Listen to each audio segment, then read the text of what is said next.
mechanical iceberg. Physics of possibility. Quantum mechanics allows supreme mind. The brain is capable of millions of neural nets. Cascade of biochemical An emotional response. molecules. The brain does not know the difference between what it sees in its environment and what it remembers. We are running the holodeck. Whatever way we observe the world around us. So how can you continue to see the world as real if the self that is determining it to be real is intangible?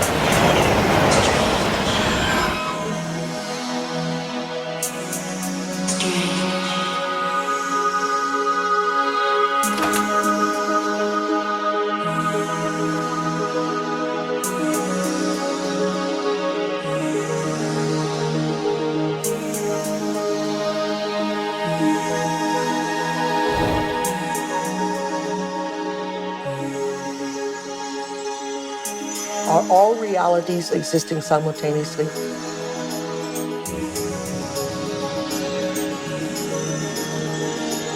Is there a possibility that all potentials exist side by side?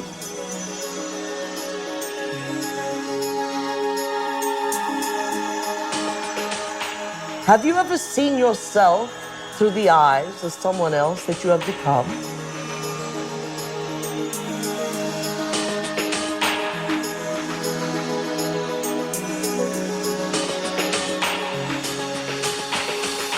And looked at yourself through the eyes of the ultimate observer? Who are we? Where do we come from? What should we do? And where are we going? Why are we here? Well, that is the ultimate question, isn't it? What is reality?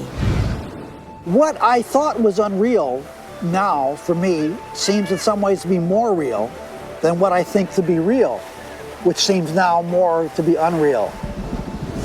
You can't explain it.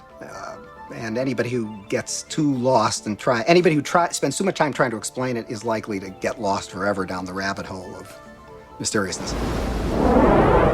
I think the more you look at quantum physics, the more mysterious and wondrous it becomes. Quantum physics, in very succinctly speaking, is a physics of possibilities. These are questions. These are addressing questions of how the world feels to us, of whether there's a difference between the way the world feels to us and the way it really is. Have you ever thought about what thoughts are made of? I think some of the things we're seeing with the children today is a sign that the culture is in the wrong paradigm and not appreciating the power of thought. Every age, every generation has its built-in assumptions that the world is flat, or that the world is round, etc. There are hundreds of hidden assumptions, things we take for granted that may or may not be true. Of course, in the vast majority of cases, historically, these things aren't true. So presumably, if history is any guide, much about what we take for granted about the world simply isn't true.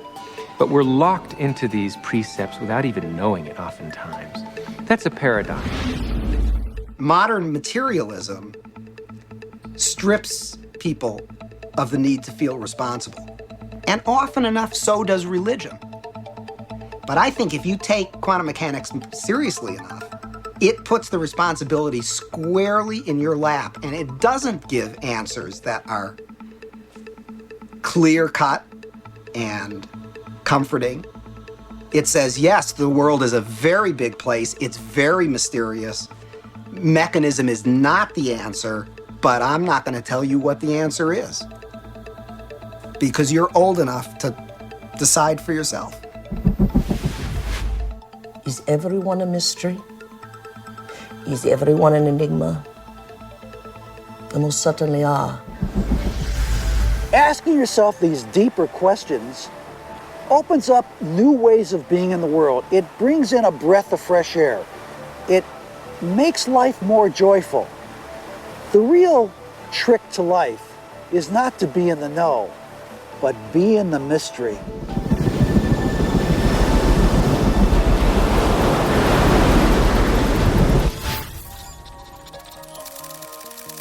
It's time to get wise.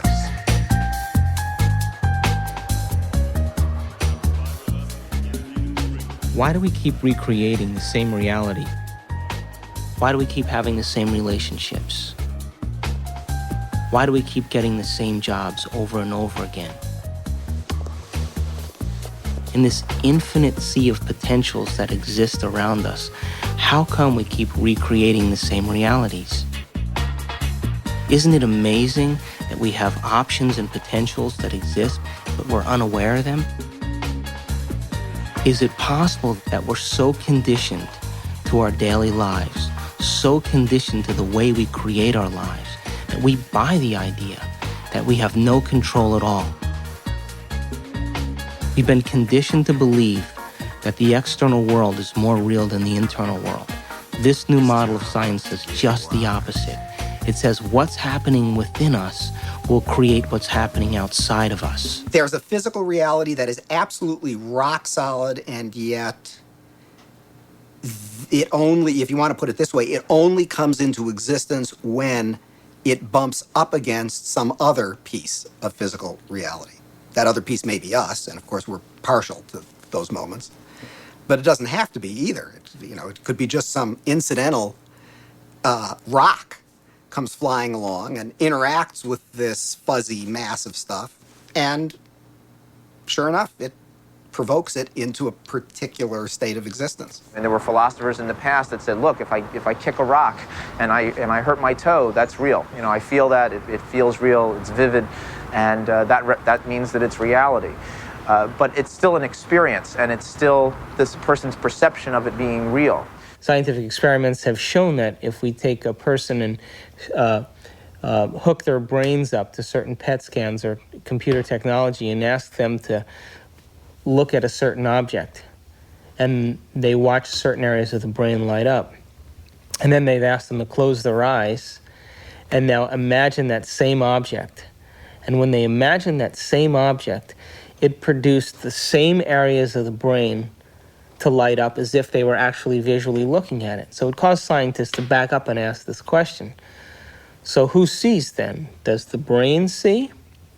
Or do the eyes see? And what is reality? Is reality what we're seeing with our brain? Or is reality what we're seeing with our eyes?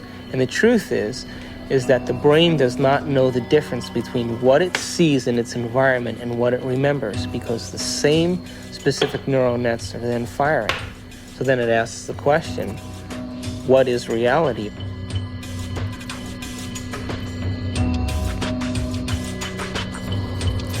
We're bombarded by huge amounts of information, and it's coming into our body, and we're processing it, coming in through our sense organs, and it's percolating up, and at each step we're eliminating information, and finally what is bubbling up to consciousness is the one that's the most self-serving.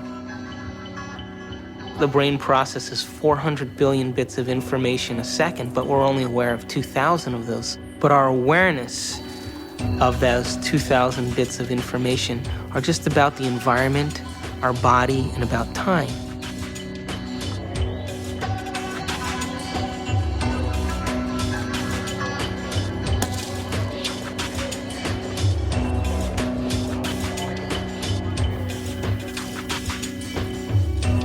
We're living in a world where all we see is the tip of the iceberg, the classical tip of an immense quantum mechanical iceberg.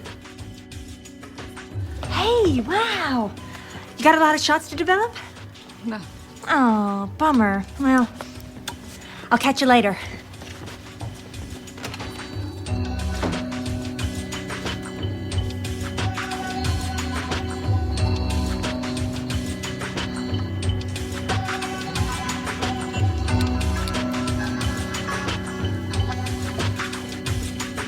If the brain is processing 400 billion bits of information, and then our awareness is only on 2,000, that means reality is happening in the brain all the time. It's receiving that information, and yet we haven't integrated it.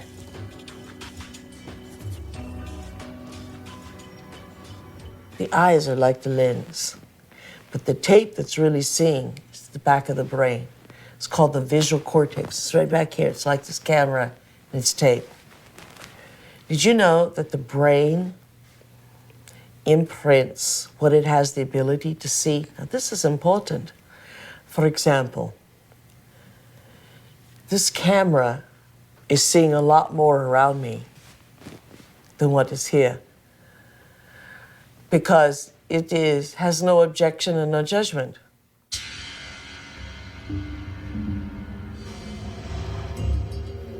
The only movie that's playing in the brain is what we have the ability to see.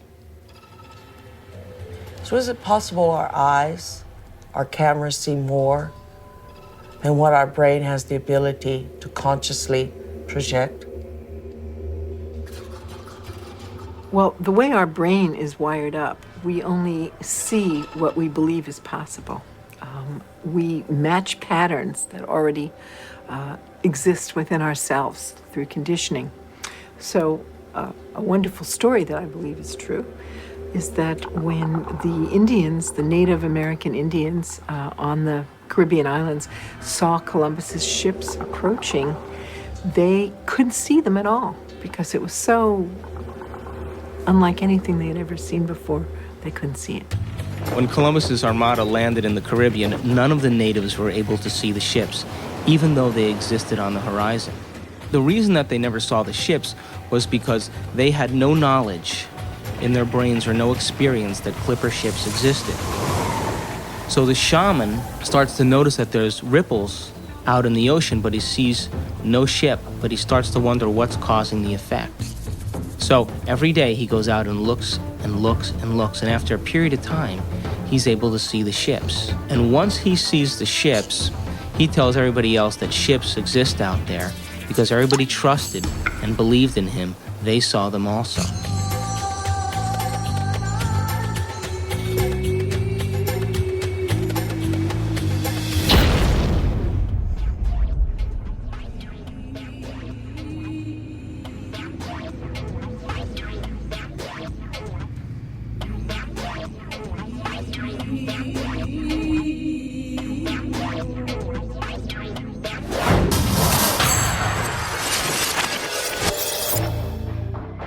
We create reality. We're reality-producing machines. We create the effects of reality all the time. We always perceive something after reflection in the mirror of memory.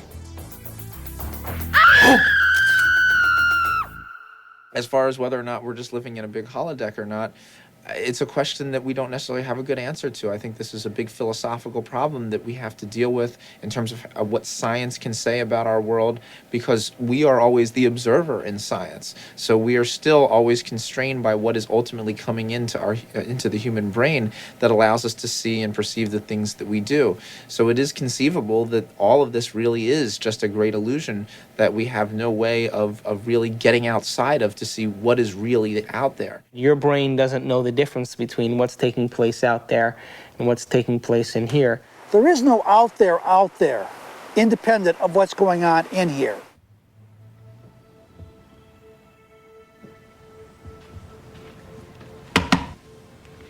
You okay? I heard you scream earlier. Was it another dream?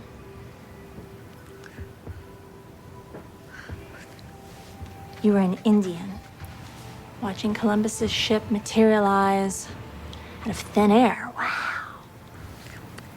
And this medicine man kept hitting you.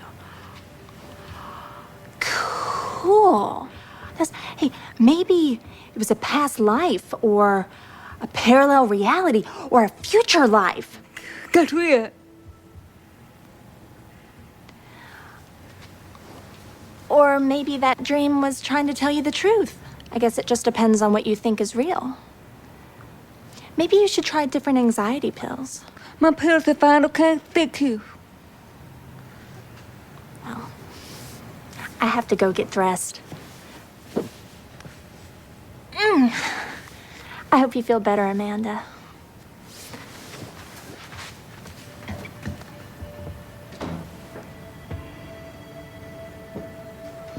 God, Amanda, the bit such an asshole.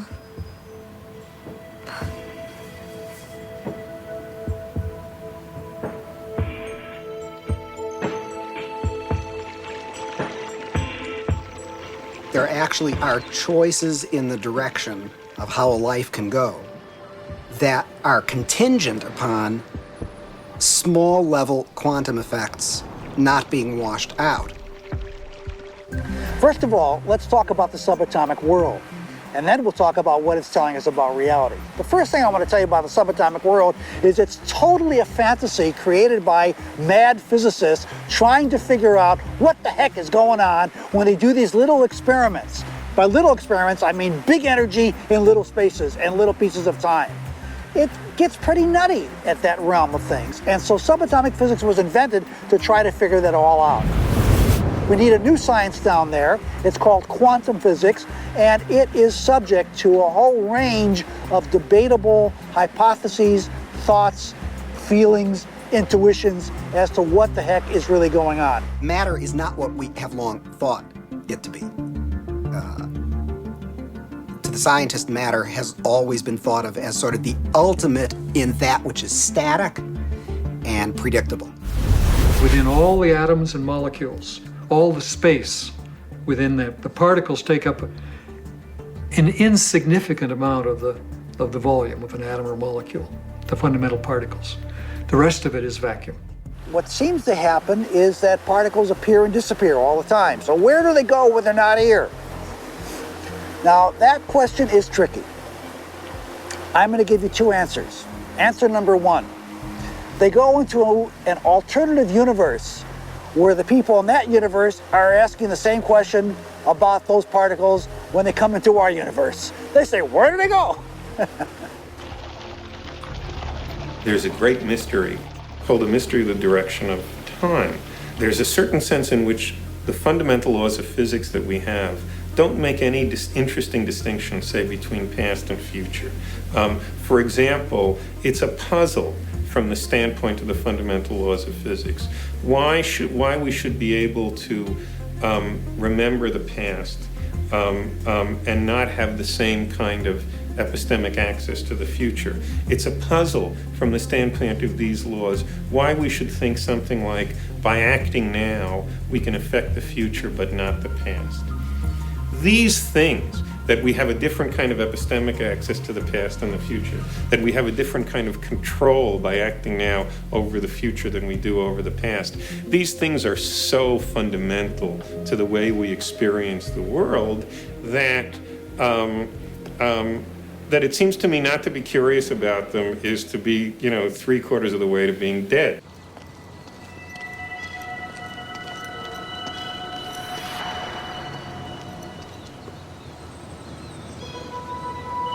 Want to shoot some hoops?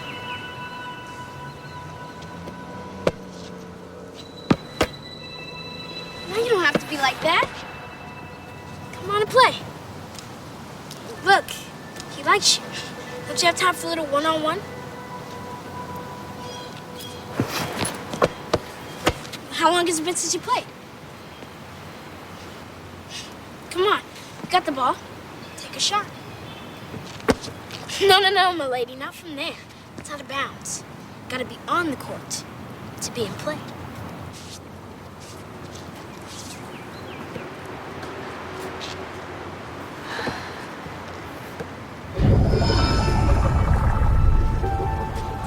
Welcome to Duke Reginald's court of unending possibilities.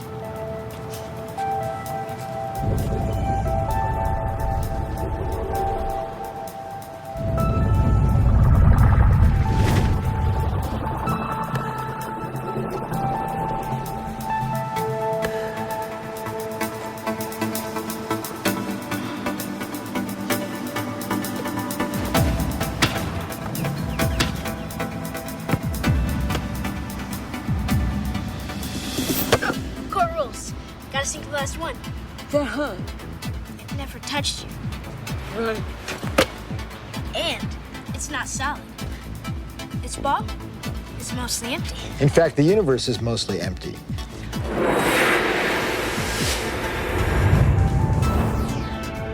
We like to think of space as empty and matter as solid. But in fact, there is essentially nothing to matter whatsoever. It's completely insubstantial.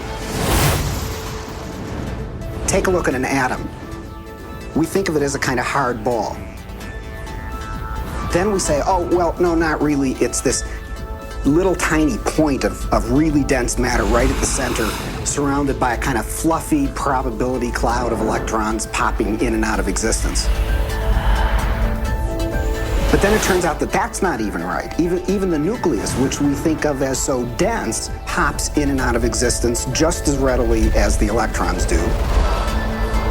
The most solid thing you can say about all this insubstantial matter is that it's more like a thought. It's like a concentrated bit of information.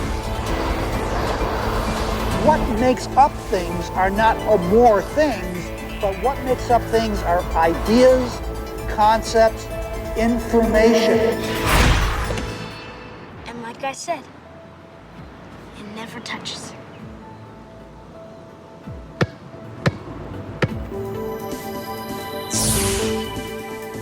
Those electrons build up a charge and push the other electrons away before they touch. So nobody touches nothing. Come on, put your stuff down. Nobody's gonna take it. Like I said, this is my court. It's no problem.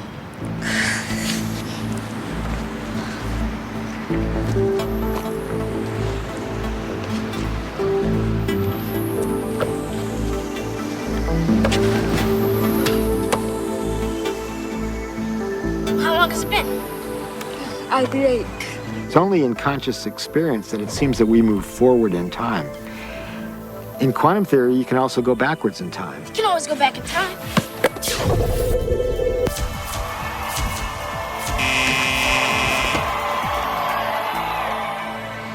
What's the matter? Remember, it's empty. How do you know this yet? I read Dr. Quantum comics. Everybody thinks it's just kid stuff, but I know it's real. That's how I do my magic on the court. Yeah, I always choose the Wonder Boy first. He's got the weirding way. Well, Dr. Quantum says everybody's got it. Everybody's doing it constantly, each and every time you look. When you ain't looking, it's like a wave. When you are looking, it's like a particle. When you are not looking, there are waves of possibility. When you are looking, then there are particles of experience. A particle, which we think of as a solid thing, really exists in a so-called superposition, a spread out wave of possible locations. And it's in all of those at once. The instant you check on it, it snaps into just one of those possible positions.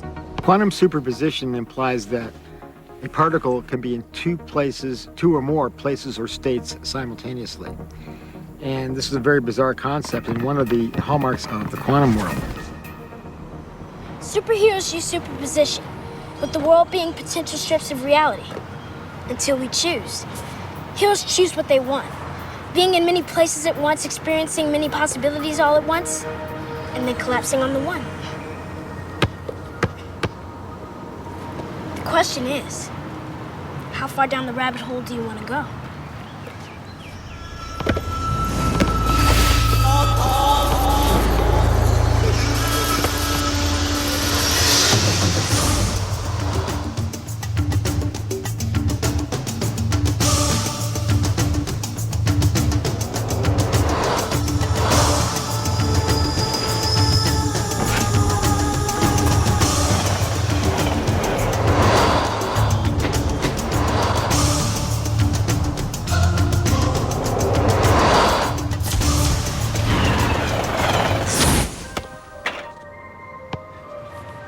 Shot. How can a system or an object be in two or more states at the same time? It's very easy. Instead of thinking of things as things, we all have a habit of thinking that everything around us is already a thing, existing without my input, without my choice, You have to banish that kind of thinking. Instead, you really have to recognize that even the material world around us, the chairs, the tables, the rooms, the carpet, camera included, all of these are nothing but possible movements of consciousness. And I'm choosing moment to moment out of those movements to bring my actual experience into manifestation.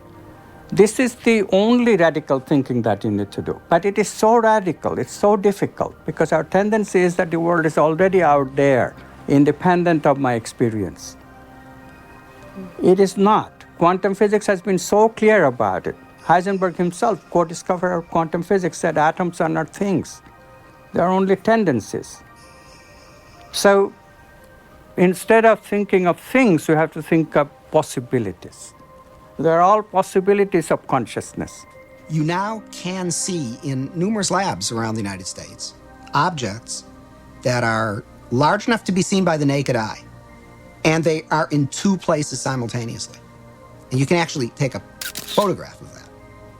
Now, I suppose if you showed a photograph, they'd say, oh, great, here's this nice blob of colored light, and I see there's a bit of it over here, and another bit of it. So you got a picture of two dots. What's the big deal?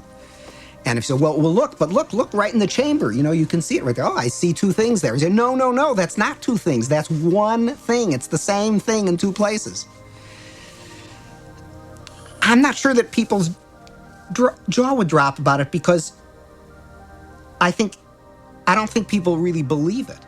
And I don't mean that people say, oh, you're lying, or, oh, the scientists are confused. I think it is so mysterious that you can't even understand how amazing it is. And then furthermore, you've seen Star Trek and whatnot.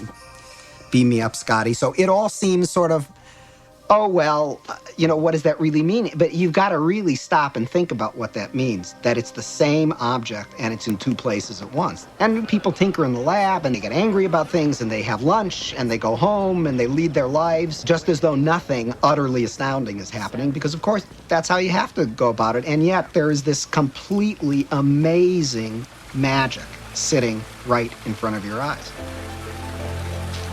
Quantum physics calculates only possibilities. But if we accept this, then the question immediately comes, what chooses among these possibilities to bring the actual event of experience? So we immediately see that consciousness must be involved. The observer cannot be ignored. We know what an observer does from a point of view of quantum physics, but we don't know who or what the observer actually is. Doesn't mean we haven't tried to find an answer. We've looked. We've gone inside of your head. We've gone into every orifice you have to find something called an observer, and there's nobody home. There's nobody in the brain. There's nobody in the cortical regions of the brain. There's nobody in the subcortical regions or the limbic regions of the brain. There's nobody there called an observer. And yet we all had this experience of being something called an observer, observing the world out there. Is this the observer, and which is so intricate to understanding the wacky, weird world of quantum particles and how they react? Is this, then, the observer? In my modeling, the observer is the spirit inside the four-layered bio-body suit. And so it's like the ghost in the machine. It is the consciousness that's driving the vehicle. And it is observing the surround. The four layers of the bio-body suit have all kinds of sensory systems to pick up signatures from the surround.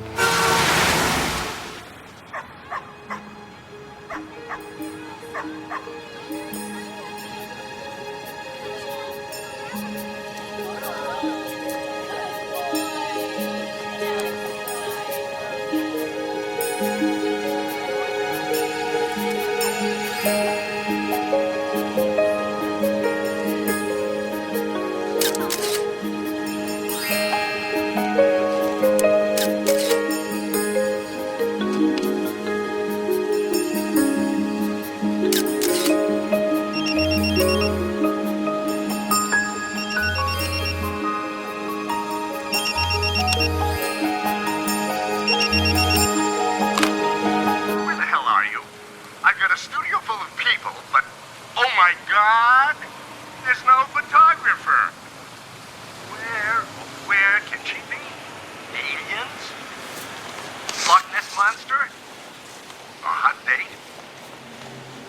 In Washington, D.C., the so-called murder capital of the world, there was a big experiment in the summer of 1993 where 4,000 volunteers came from 100 countries to collectively meditate for long periods of time throughout the day.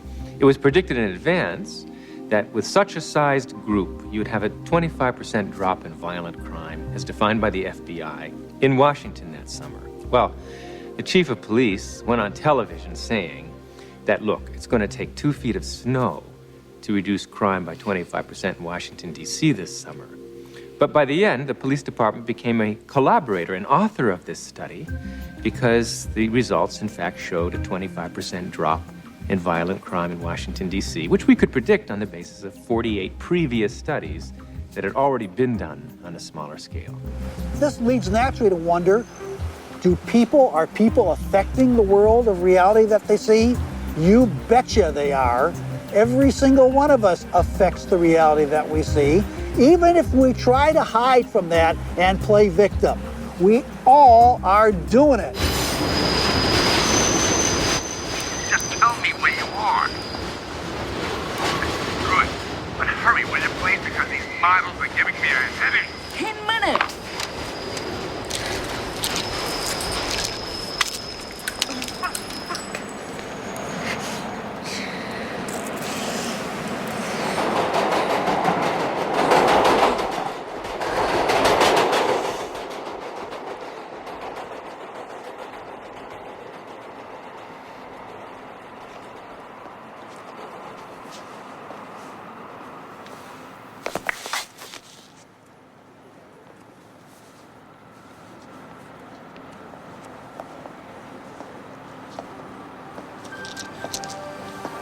Exhibit comes to us from Japan and Mr. Masuro Emoto. Mr. Emoto became terribly interested in the molecular structure of water and what affects it. Now, water is the most receptive of the 4 elements. Mr. Emoto thought perhaps it would respond to non-physical events. So he set up a series of studies, applied mental stimuli, and photographed it with a dark field microscope. This first picture is a picture of water from the Fujiwara Dam. And this picture is the same water after receiving a blessing from a Zen Buddhist monk. Now, in this next series of pictures, Mr. Emoto printed out words, taped them to bottles of distilled water, and left them out overnight. This first photograph is a picture of the pure distilled water, just the essence of itself. These subsequent photographs, as you can see, are each different. This is the chi of love. And we move along here to thank you. And you can see where he taped that to this bottle here. But if you read Japanese, you already knew that. Now, Mr. Emoto speaks of the thought or intent being the driving force in all of this. The science of how that actually affects the molecules is unknown, except to the water molecules, of course. And it's really fascinating when you keep in mind that 90% of our bodies are water.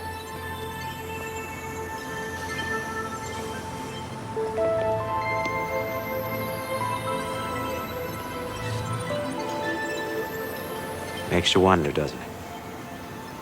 If thoughts can do that to water, imagine what our thoughts can do to us.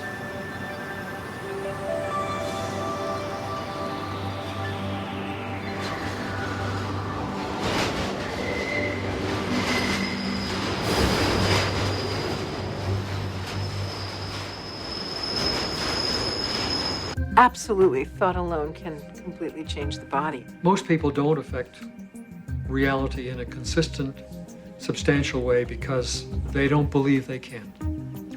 They write an intention and then they erase it because they think that's silly. I mean, I can't do that. And then they write it again and then they erase it. So time average, it's a very small effect. And it really comes down to the fact that they believe they can't do it. If you accept with every rudiment of your being that you will walk on water, will it happen? Yes, it will. But you know, it's like positive thinking. It's a wonderful idea, positive thinking. But what it usually means is that I have a little smear of positive thinking covering a whole mass of negative thinking. So thinking positive is not really thinking positive, it's just disguising the negative thinking that we have. When we think of things, then we make the reality more concrete than it is. And that's where we become stuck. We become stuck in the sameness of reality. Because if reality is concrete, obviously I'm insignificant. I cannot really change it. But if reality is my possibility of consciousness itself, then immediately comes the question of how can I change it? How can I make it better? How can I make it happier? You see how we are extending the image of ourselves? In the old thinking, I cannot change anything because I don't have any role at all in reality. Reality is already there. It's material objects moving in their own way from deterministic laws. And mathematics determines what they will do in a given situation. I, the experiencer, have no role at all. In the new view, yes, mathematics can give us something. It gives us the possibilities that all these movements can assume, but it cannot give us the actual experience that I'll be having in my consciousness. I choose that experience. And therefore, literally, I create my own reality. It may sound like a tremendous bombastic claim by some new agey without any understanding of physics whatsoever, but really quantum physics is telling us that.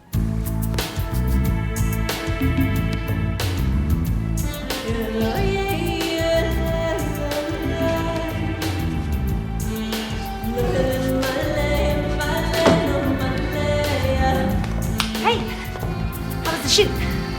So.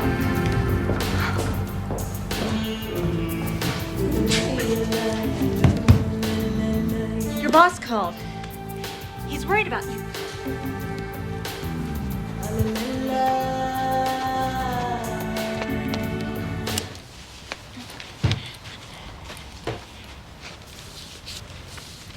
Amanda, I want to thank you for letting me stay here. I know I'm a bit much sometimes and that it's been tough after Bob and all. And you've just been so wonderful. I mean, I make a mess and, well, I clean up afterwards, but it's not really your style. Sometimes I think you make me sane. Me? The day I make someone sane, they're in trouble. Anyway, I made you something as a thank you gift.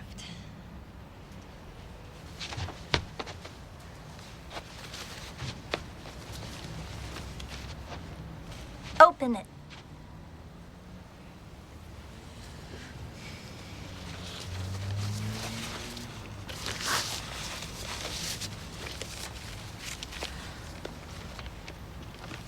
I went through your pictures and picked my favorite ones. And it took me forever because there's so many good ones.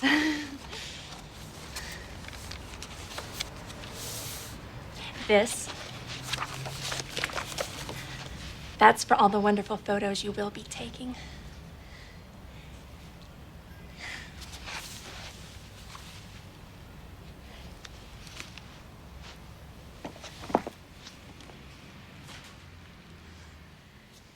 Oh. I've had a strange day. Thank you.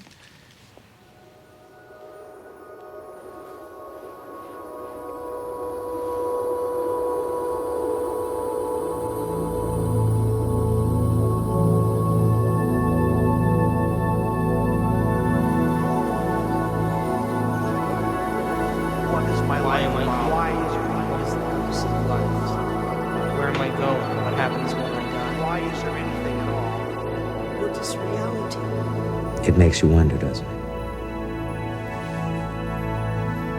If thoughts can do that to water, Imagine what our thoughts can do to us. Reality ultimately comes down to our experience. Have you ever thought about what thoughts are made of? Is there a substance of thought? I guess it just depends on what you think is real. The world being possible timelines of reality. Until we choose. Are all realities in the quantum field existing simultaneously? I definitely think that an addiction is something really something that you can't stop. There literally are different worlds in which we live. There's the macroscopic world that we see. There's the world of our cells. There's the world of our atoms. There's the world of our nuclei. These are each totally different worlds. They have their own language. They have their own mathematics. They're not just smaller. Each is totally different. But they're complementary. Because I am my atoms, but I am also my cells. I'm also my macroscopic physiology. It's all true. They're just different levels of truth. The deepest level of truth uncovered by science and by philosophy is the fundamental truth of unity. At that deepest subnuclear level of our reality, you and I are literally one.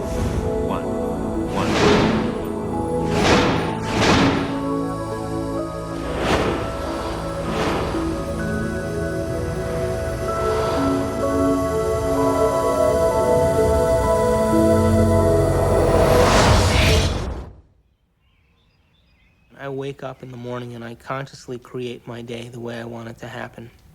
Now, sometimes,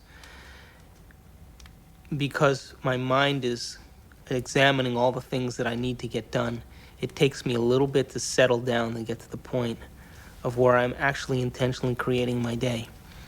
But here's the thing, when I create my day, and out of nowhere, little things happen that are so unexplainable, I know that they are the process or the result of my creation. And the more I do that, the more I build a neural net in my brain that I accept that that's possible. It gives me the power and the incentive to do it the next day. In addiction, we have a supreme, beautiful opportunity to decipher the difference between our intangibility of our nobleness of character and the day-to-day business of how that character is revealed in a three-dimensional world through our bodies.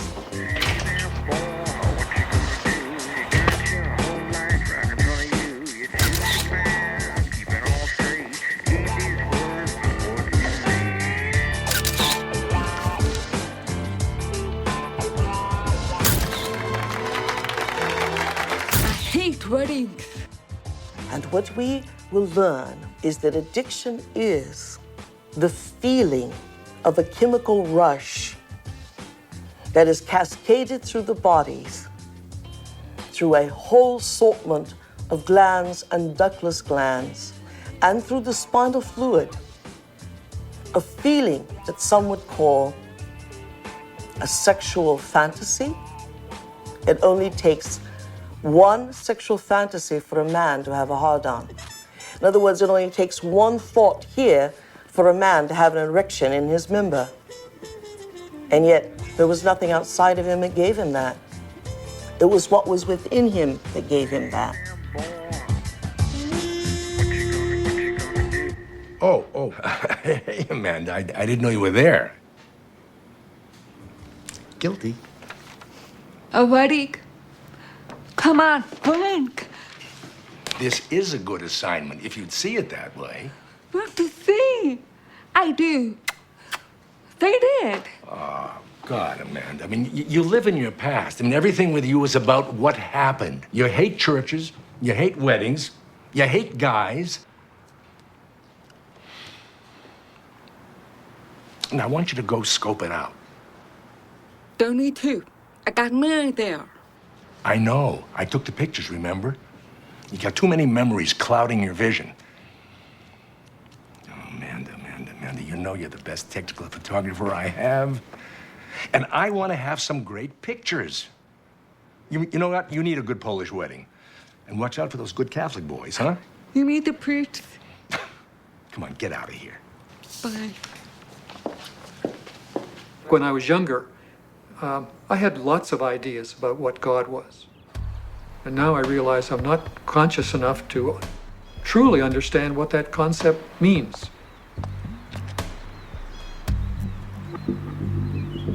That I am at one with the great being that made me and brought me here and that formed the galaxies and the universes, etc.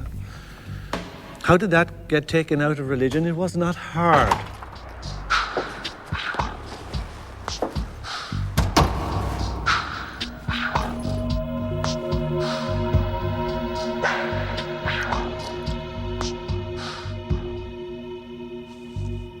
Most of the problems that religion and the various philosophical movements down through the centuries have produced have been errors because that's where they started. That God is a distinct, separate being from us, to whom I must offer worship, whom I must cultivate, humor, please, and hope to attain a reward from at the very end of my life. That is not what God is. That is a blasphemy. God is such a broad thing, most of the parts of which that are associated with organized religion is something that I sort of recoil at and something that I think has done a lot of harm to the world, done harm to women, done harm to oppressed peoples, done harm to the World Trade Center. And yet, at the same point, we have the epitome of a great science. The closest science has ever come to explaining Jesus' interpretation that the mustard seed was larger than the kingdom of heaven. And the only science that can fit into that analogy is quantum physics.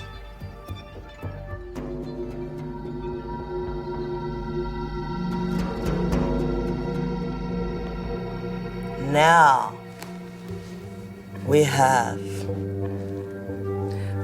great technology, from anti-gravity magnets and magnetic fields of zero-point energy. We have all that, and we still have this ugly, superstitious, backwater concept of God.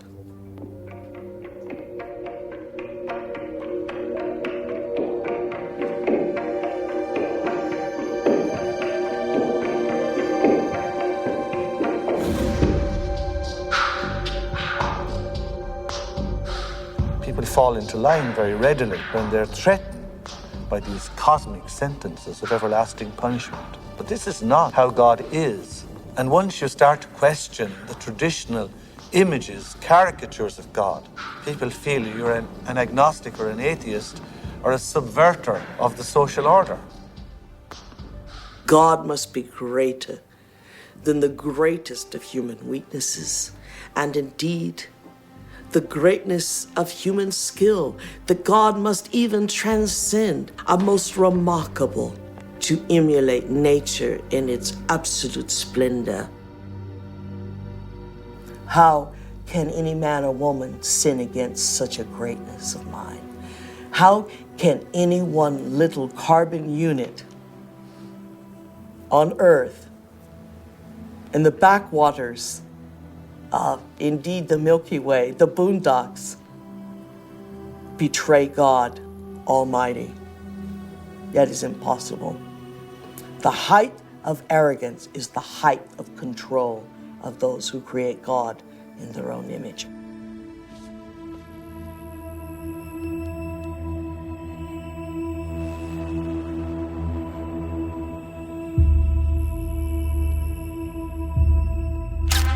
I now present to you Mr. and Mrs. Richard Buck Filipowski.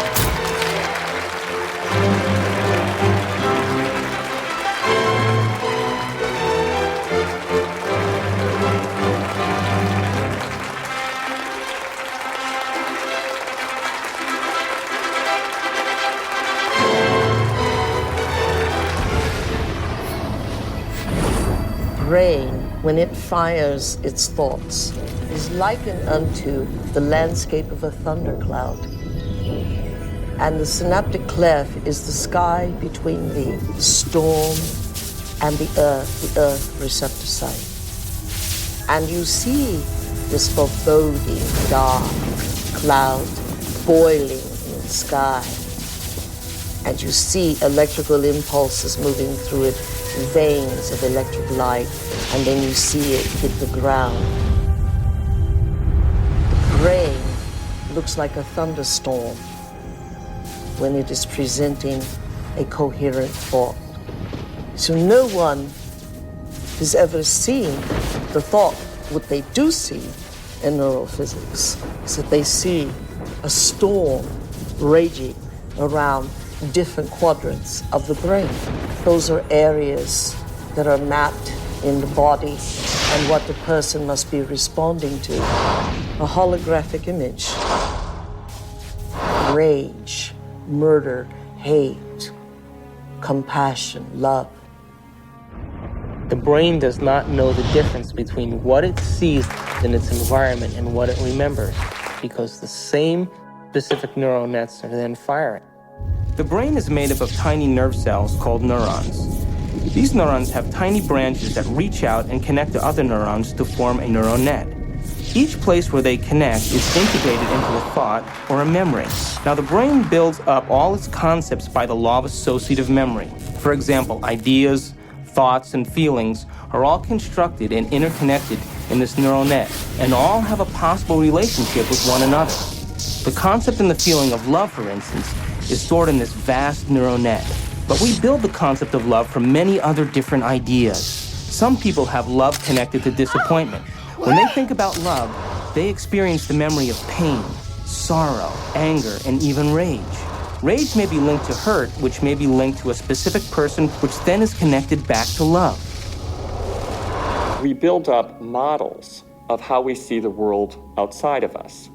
And the more information that we have, the more we refine our model one way or another. And what we ultimately do is tell ourselves a story about what the outside world is. Any information that we process, any information that we take in from the environment is always colored by the experiences that we've had and an emotional response that we're having to what we're bringing in. Who is in the driver's seat when we control our emotions or we respond to our emotions? We know physiologically that nerve cells that fire together wire together. If you practice something over and over again, those nerve cells have a long-term relationship. If you get angry on a daily basis, if you get frustrated on a daily basis, if you suffer on a daily basis, if you give reasons for the victimization in your life, you're rewiring and reintegrating that neural net on a daily basis, and that neural net now has a long-term relationship with all those other nerve cells called an identity. We also know that nerve cells that don't fire together no longer wire together. They lose their long-term relationship because every time we interrupt the thought process that produces a chemical response in the body, every time we interrupt it, those nerve cells that are connected to each other start breaking the long-term relationship. When we start interrupting and observing, not by stimulus and response and that automatic reaction, but by observing the effects it takes, then we are no longer the body, mind, conscious, emotional person that's responding to its environment as if it is automatic.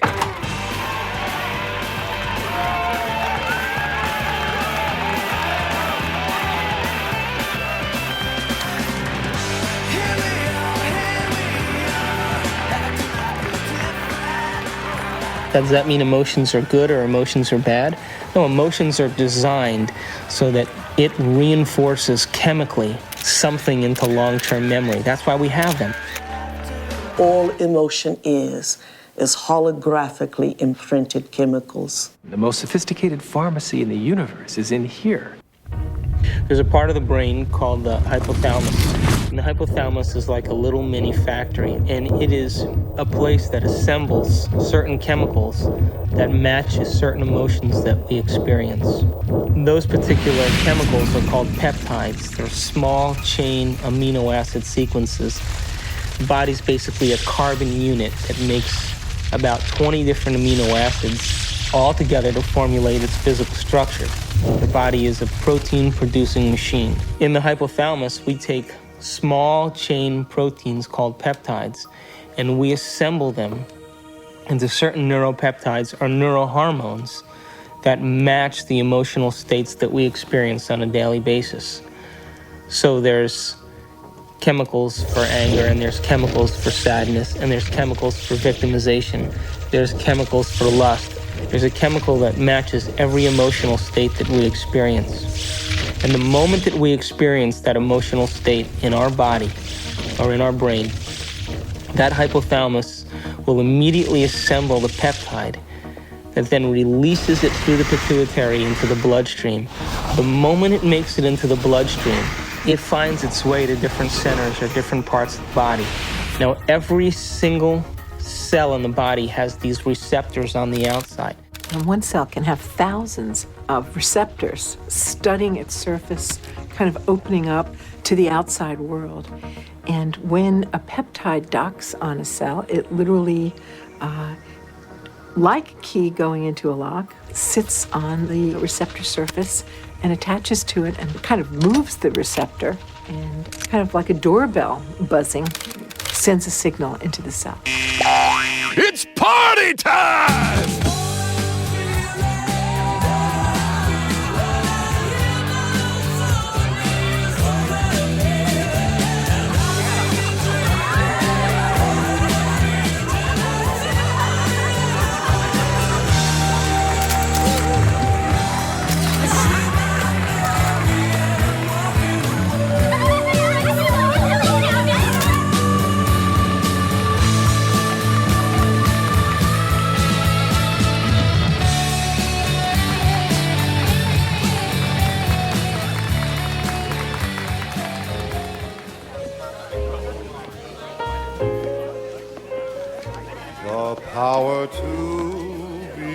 What happens in adulthood is that most of us who've had our glitches along the way are operating in an emotionally detached place, or we're operating as if today were yesterday.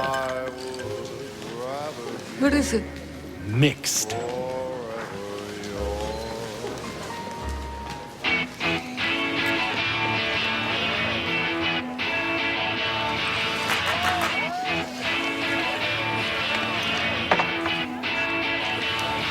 In either the disconnected place or the overly emotional reactive place, because they've gone to an earlier time in reality, the person is not operating as an integrated whole.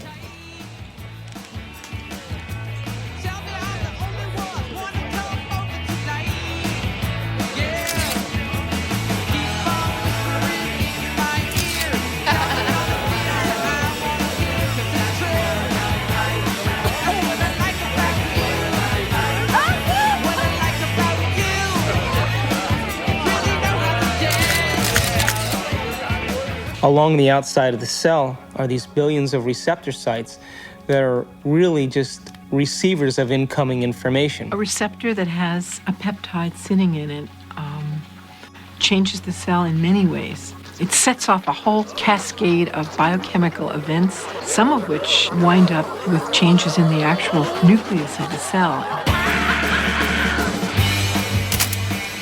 Hi, when I grew up, I want to become a photographer just like you. Oh. Got any tips? Take that picture. Thanks. Each cell is definitely alive, and each cell has a consciousness, particularly if we define consciousness as the point of view of an observer. There is always the perspective of the cell. A few years later!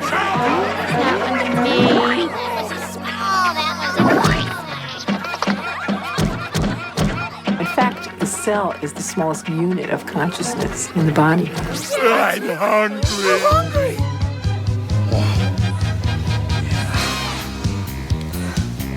Oh yeah! We've commandeered an entire serving plant!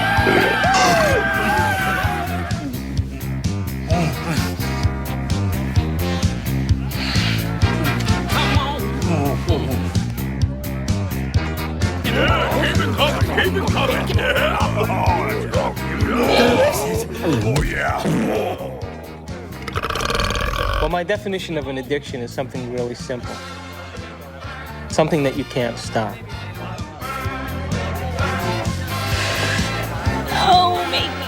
Oh, please.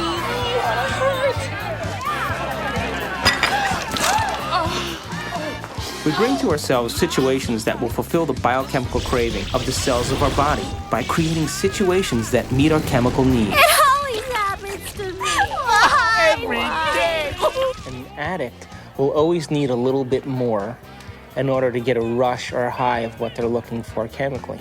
Don't tell me to calm down. You're always bossing me around. So my definition really means that if you can't control your emotional state, you must be addicted to it. Oh, I knew this was gonna happen. That's not what we agreed upon. You're not going to screw me. Read the contract, You dear. won't do anything about it, so I No, will. no, ma'am. Don't dip your half-eaten shrimp back into the cocktail sauce. Screw you and your health codes. I am the bride's sister. I'll stick my ass in the cocktail sauce if I damn well please. Come on. I want you to get out there and serve and make sure everybody has a full glass. Fun, fun, fun. Listen, you won't do anything about it, so you won't get this sandwich. Chocolate just like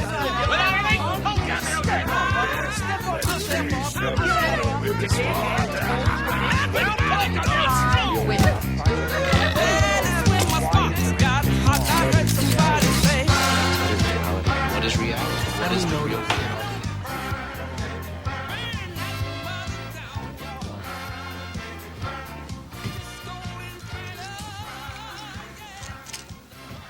So how can anyone really say they're in love with a specific person, for example?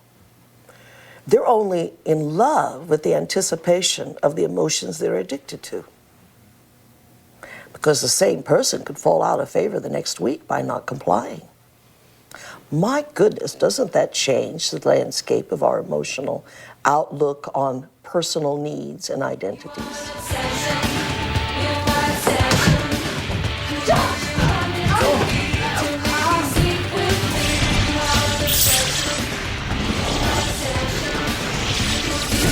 Oh, yeah. Come here.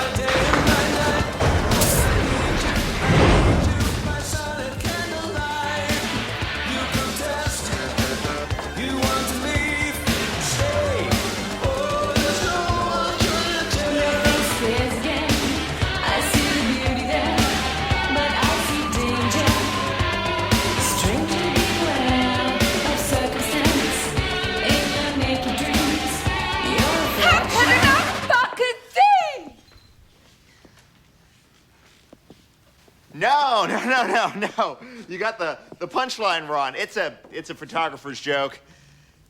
Go on about your music?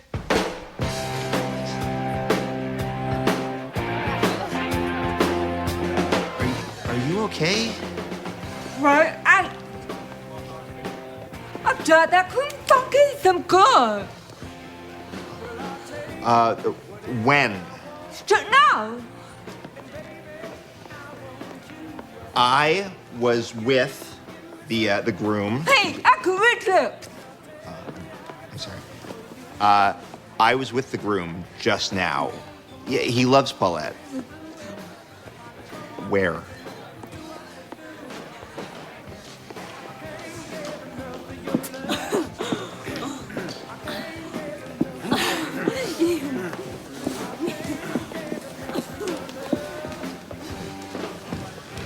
Polacks, they all look the same in a tux. You're not Polish. Hi. Thanks. Here. This will help.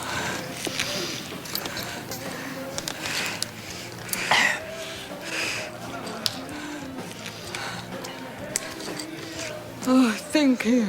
No problem. That was in my mouth. Forget it.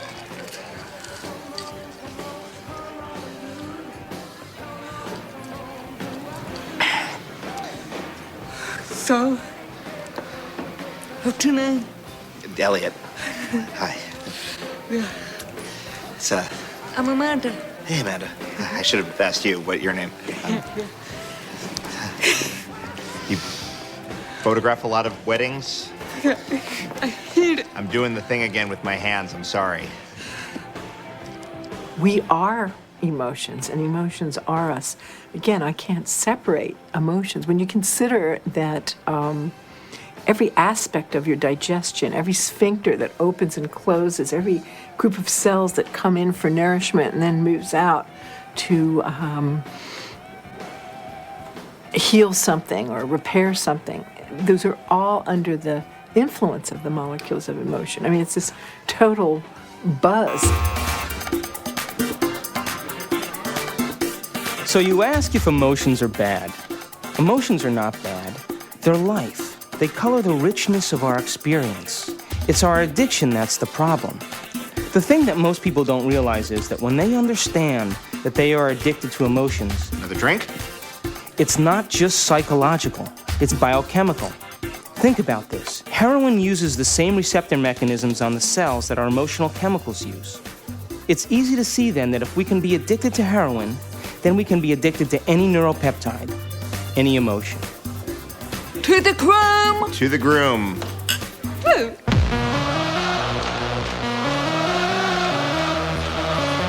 What's up, guys? What's up, man? Hello. What do we need? Some boxes. Put out! Yeah, baby!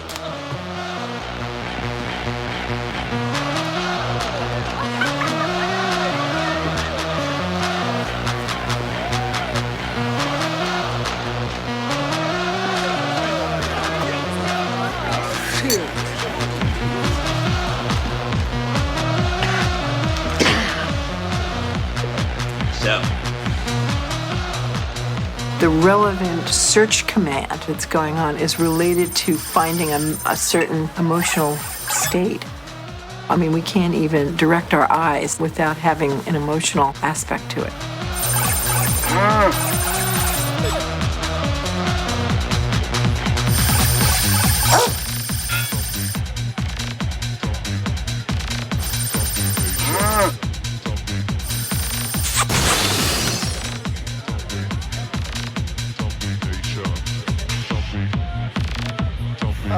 Oh, gosh. She wouldn't fall for me. No. Oh, mama! Woo! What the hell are you waiting for? Come on, you little pussies! Jeez, I can't believe you guys! What are you? Ooh, come on, just get the hell out of the way! Hi there, honey! Come on, baby, you know you want it. Oh, don't give me that look.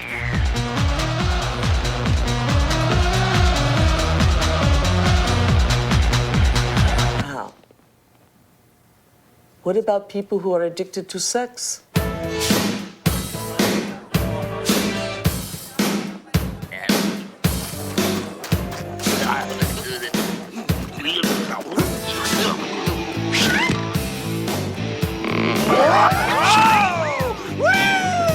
Hello there, big boy.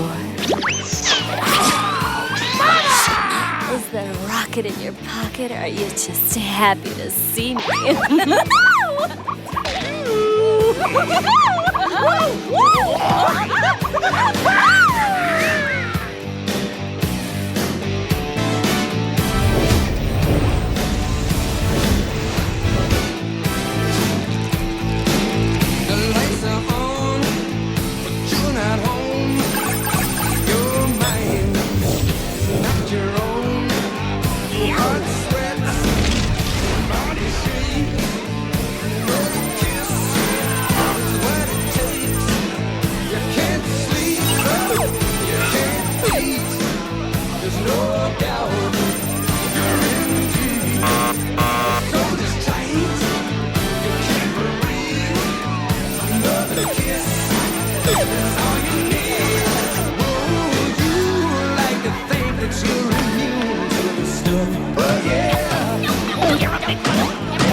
I want to hear some touch anything. Hey, it's very expensive equipment, all right?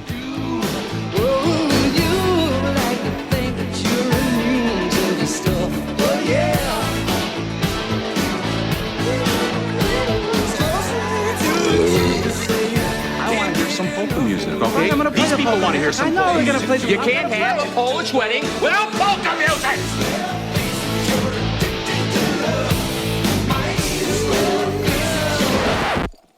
No, would you leave it alone? Keep your Hey, fucking hands how can you have a Polish wedding without any fucking Polish Keep music? your fucking hands off my equipment, man!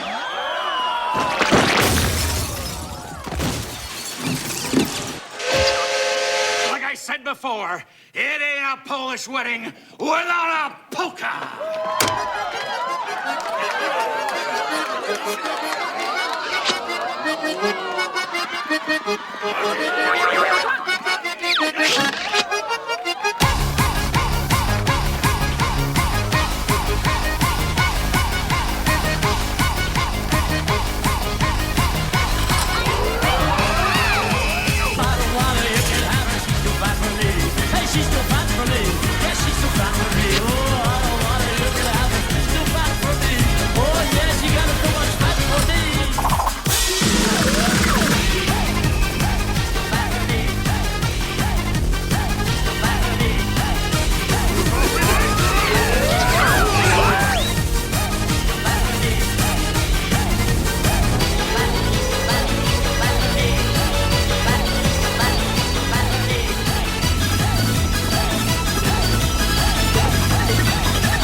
When your road deserts you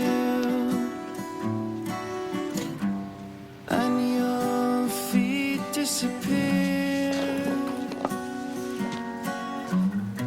you'll find some old shoes wasted, worn without appeal. Where we go from here? You got to roll from here. You're sitting still inside fear. There must be some way out of here.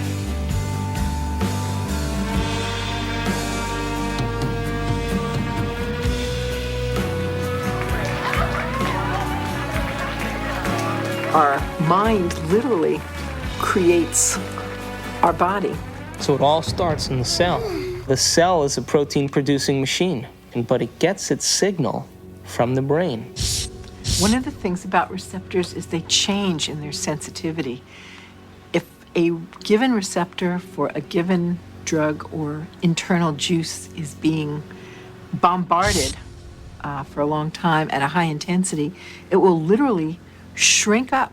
There will be less of them, or it will be hooked up in such a way that it is desensitized or downregulated. So the same amount of drug or internal juice will elicit a much smaller response.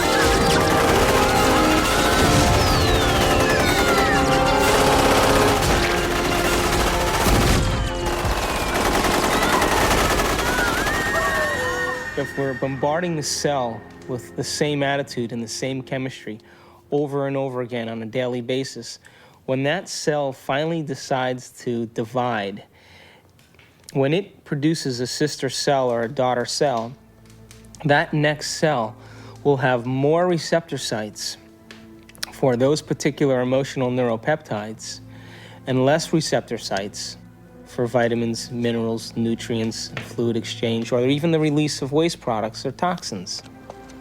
Now, all aging is a result of improper protein production. What happens when we age?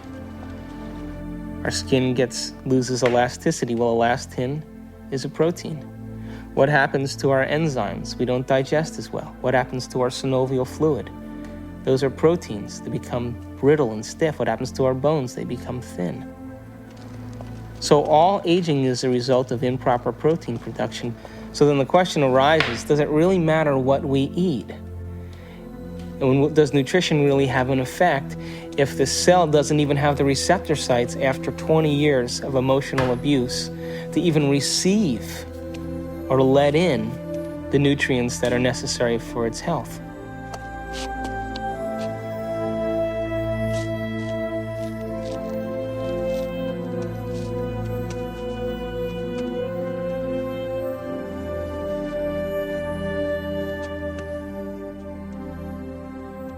Okay, guys, it's time for a course correction on our trajectory along the path of our adventure. And that course correction is the movement to a new paradigm, just an expansion of the old, just as the universe is larger than we thought it was in our modeling. And it's always larger than we think it is.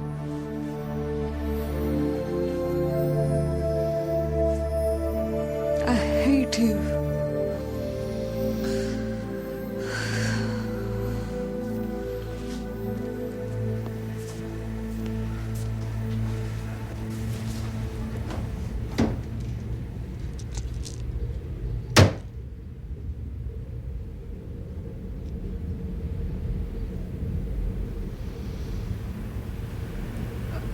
Hate you.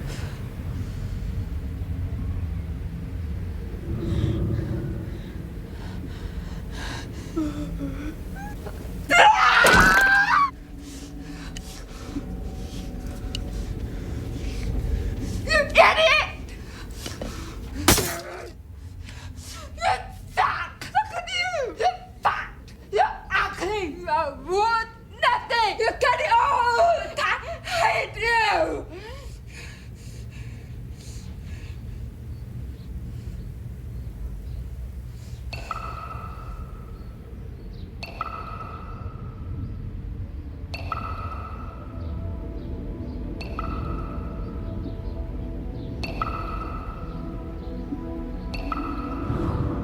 It makes you wonder, doesn't it? If thoughts can do that to water, imagine what our thoughts can do to us.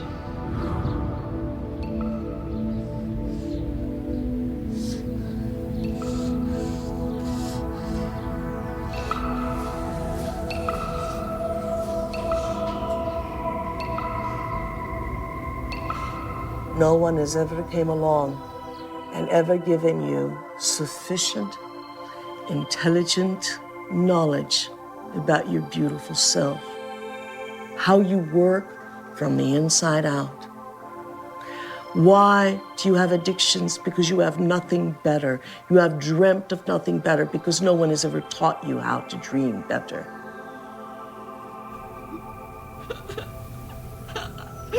Do I think that you are bad?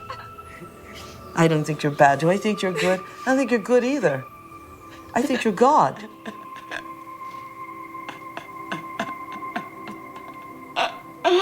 In general, the field of psychiatry really doesn't allow for enough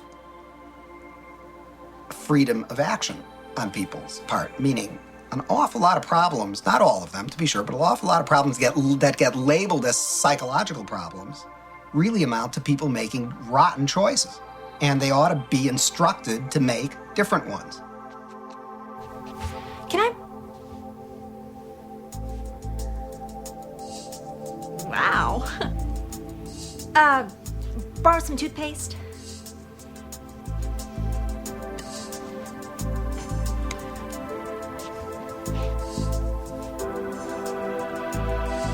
Thanks.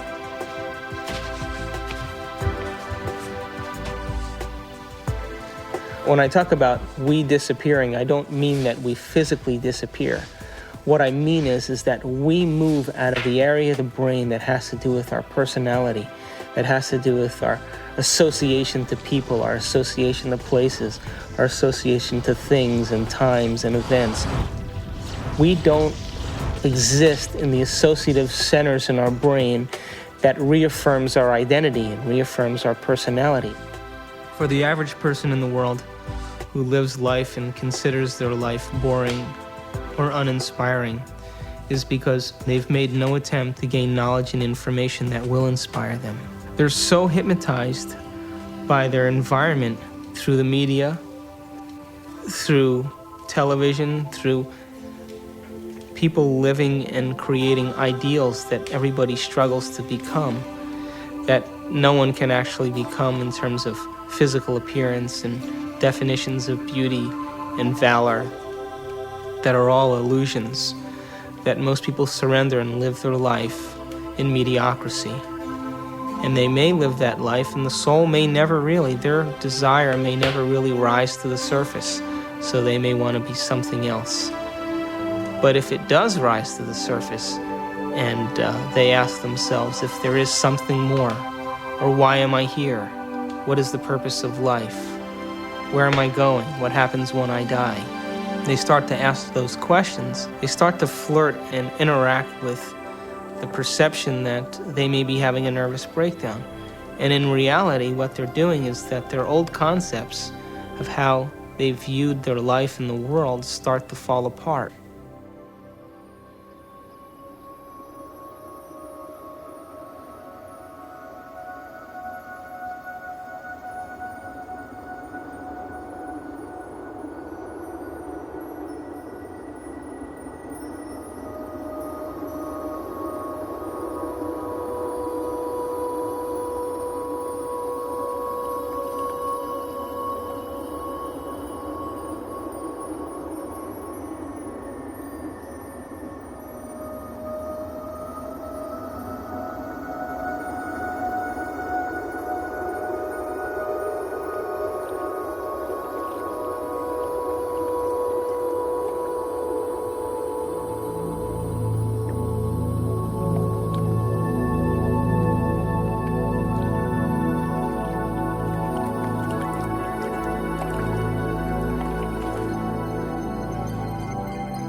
We're in completely new territory in our brain.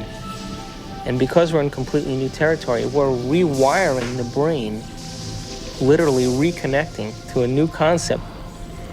Then ultimately, it changes us from the inside out. If I change my mind, will I change my choices? If I change my choices, will my life change? Why can't I change? What am I addicted to? What will I lose that I'm chemically attached to? And what person, place, thing, time, or event that I'm chemically attached to that I don't want to lose because I may have to experience the chemical withdrawal from that? Hence the human drama.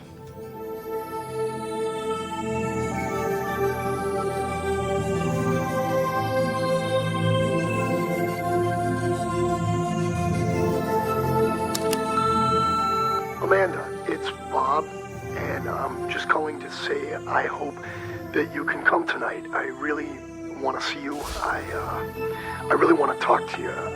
I know we can work things out.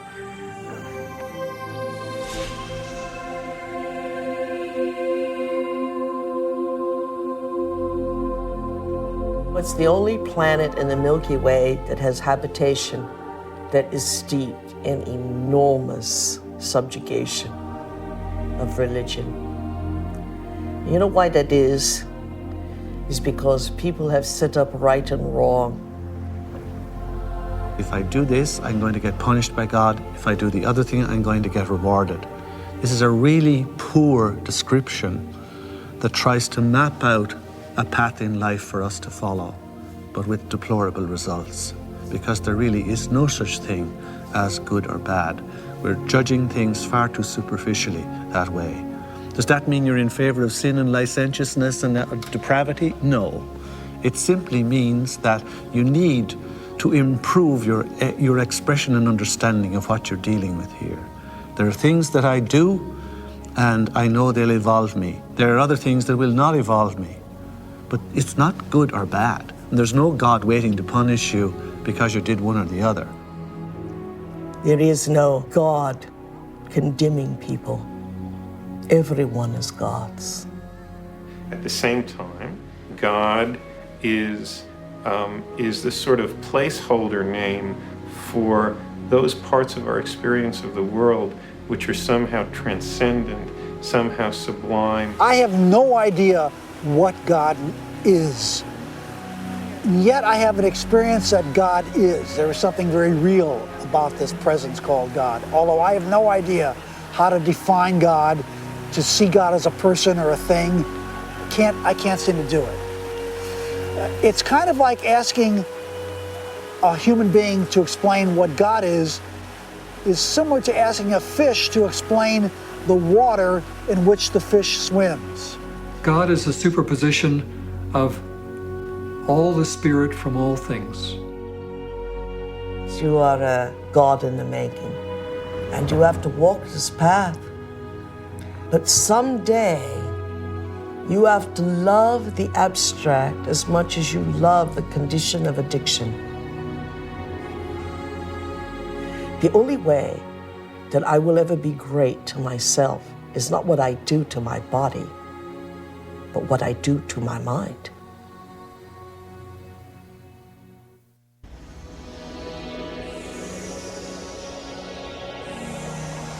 So if we're consciously designing our destiny, and if we're consciously, from a spiritual standpoint, throwing in with the idea that our thoughts can affect our reality or affect our life, because reality equals life, then I have this little pact that I have when I create my day.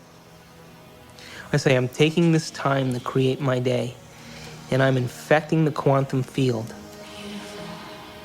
Now, if is in fact the observers watching me the whole time that I'm doing this, and there is a spiritual aspect to myself, then show me a sign today that you paid attention to any one of these things that I created, and bring them in a way that I won't expect. So I'm as surprised at my ability to be able to experience these things and make it so that I have no doubt that it's come from you.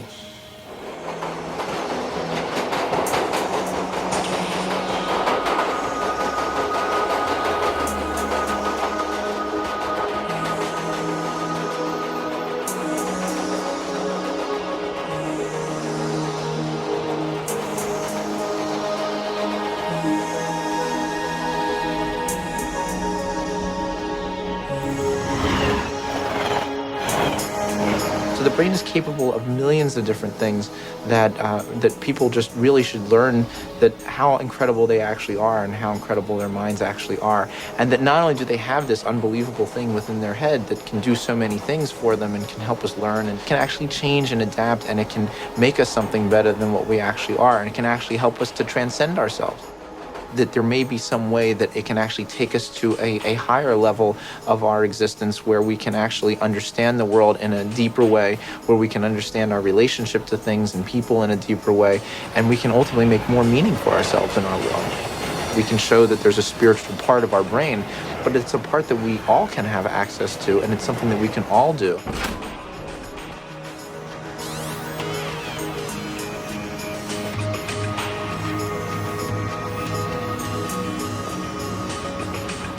We have to formulate what we want and be so concentrated on it and so focused on it and have so much of our awareness of it that we lose track of ourselves. We lose track of time. We lose track of our identity. And the moment we become so involved in that experience that we lose track of ourselves, we lose track of time, that picture is the only picture that's real. And everybody's had that experience when they've made up their mind that they've wanted something. That's quantum physics in action. That's manifesting reality. That's the observer in full effect. Your consciousness influences others around you. It influences material properties. It influences your future. You are co-creating your future.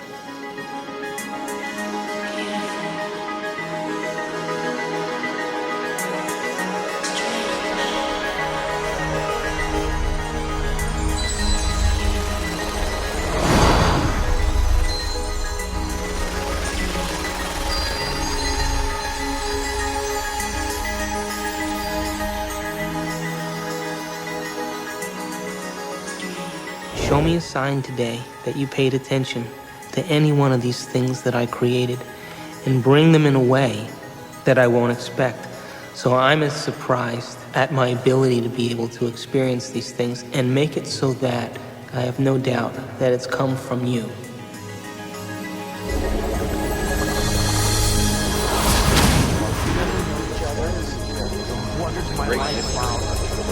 Consciousness is related to something fundamental.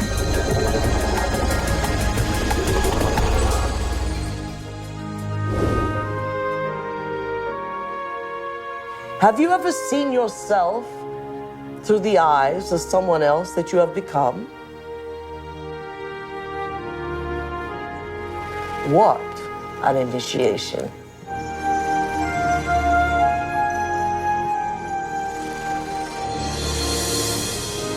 Have you ever stopped for a moment and looked at yourself through the eyes of the ultimate observer?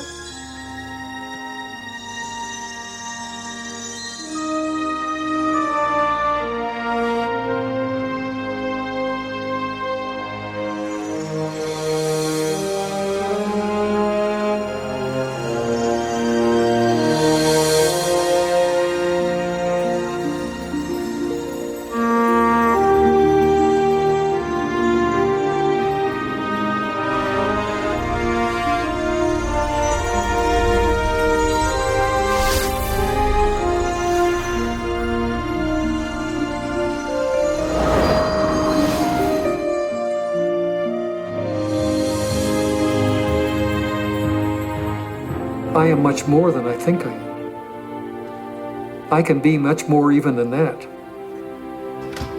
I can influence my environment with people. I can influence space itself. I can influence the future. I am responsible for all those things. I and the surround are not separate. They're part of one. I'm connected to it all. I'm not alone.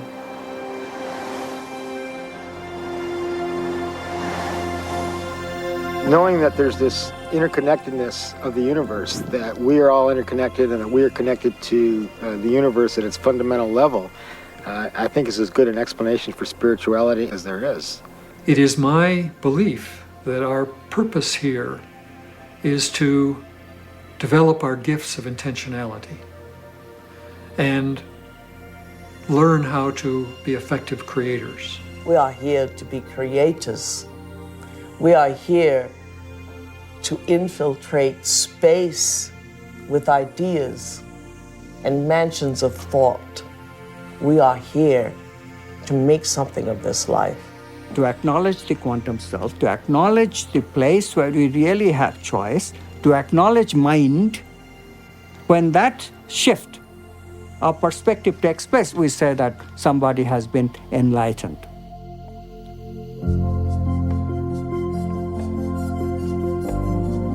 Quantum mechanics allows for the intangible phenomenon of freedom to be woven into human nature. Quantum physics, very succinctly speaking, is a physics of possibilities. It opens fundamentally the question of whose possibilities and who chooses from these possibilities to give us the actual event of experience. the only answer that is satisfactory, both logically and meaningfully, is the answer that consciousness is the ground of all being. We must pursue knowledge without any interference of our addictions. And if we can do that, we will manifest knowledge in reality, and our bodies will experience it in new ways, in new chemistry, in new holograms, new elsewheres of thought, beyond our wildest dreams. All of us one day will reach the level of the avatars that we have read about in history, the Buddhas and the Jesus. Welcome to the kingdom of heaven, without judgment, without hate, without testing, without anything. That we simply are has allowed this reality we call real, from the power of intangibility, to pull out of inertness action, chaos, and hold it into its form, and we call it matter.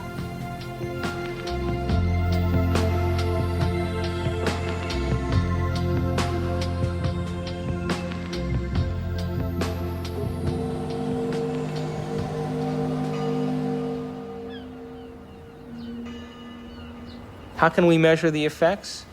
We get to live our life and see then if somewhere in our lives something's changed. And then if it has changed, we become the scientists to our life, which is the whole reason why we're here.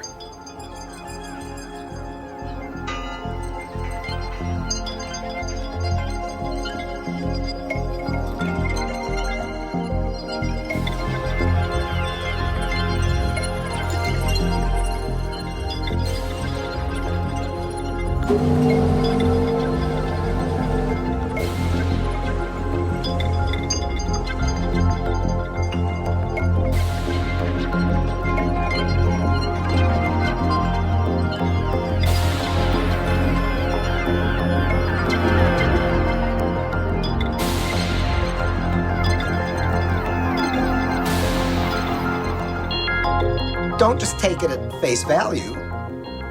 Test it out and see whether it's true.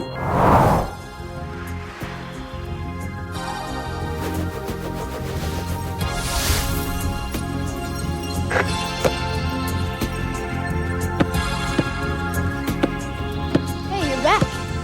I'm back. So you never answered my question. What question? How far down the rabbit hole do you want to go?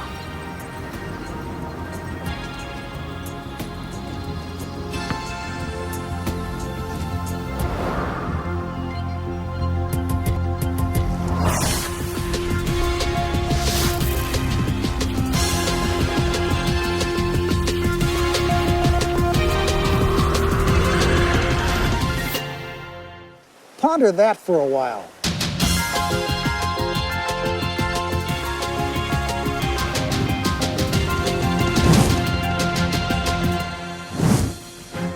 My name's David Albert. I got a PhD in theoretical physics. I studied biochemistry at Rutgers University, and then went to chiropractic college at Life University in Atlanta, Georgia.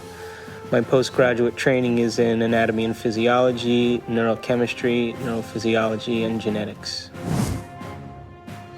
I study quantum physics. I sometimes teach it. I've written a book on quantum physics and many books explicating the meaning of quantum physics.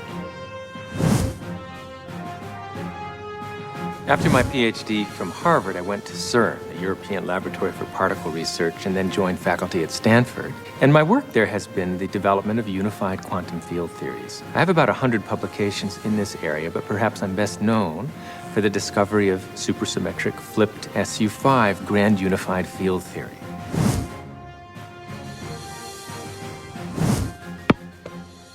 I make my living as an anesthesiologist, and every day as I put my patients to sleep, I kind of wonder where they go and why they're there in the first place. And that's one of the reasons that attracted me to anesthesia and the study of consciousness.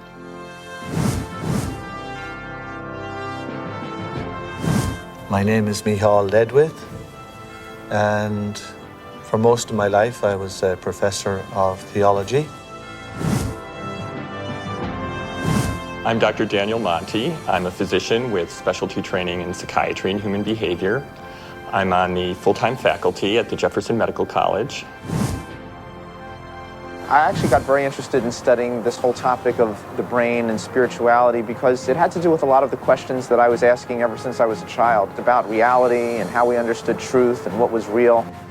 And as I grew up and as I realized that while spirituality was in some senses a very important part of trying to find those answers, science also was a very crucial part.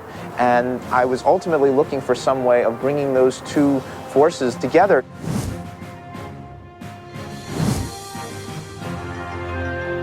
Well, my name is Candace Pert, and I'm a professor at Georgetown in the medical school. Here we are actually filming great thinkers. Everyone in this room is a great thinker. Now that we got them thinking, that's always a trick, isn't it? I should make it clear that I'm a graduate student in physics. I'm not a full-fledged theoretical physicist yet. But if fortune smiles on me and I continue to work like a dog on my problem sets and exams and whatnot, eventually what I hope to do with this is to apply fundamental quantum theory to quantum information processing. So I decided, well, if I gave up being department chairman, and if I gave up all my professional committees, and I gave up all my government committees, I would have a block of time that I could put to work. Of course, I give up all my power positions, but you have to sacrifice something. I had to keep my day job because my family needed to be fed.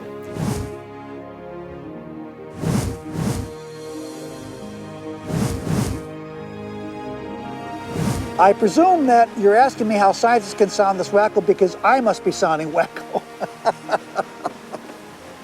It's really an interesting question. If you study science long enough, and seriously enough, and dig deeply enough, if you don't come out feeling wacko about it, you haven't understood a thing.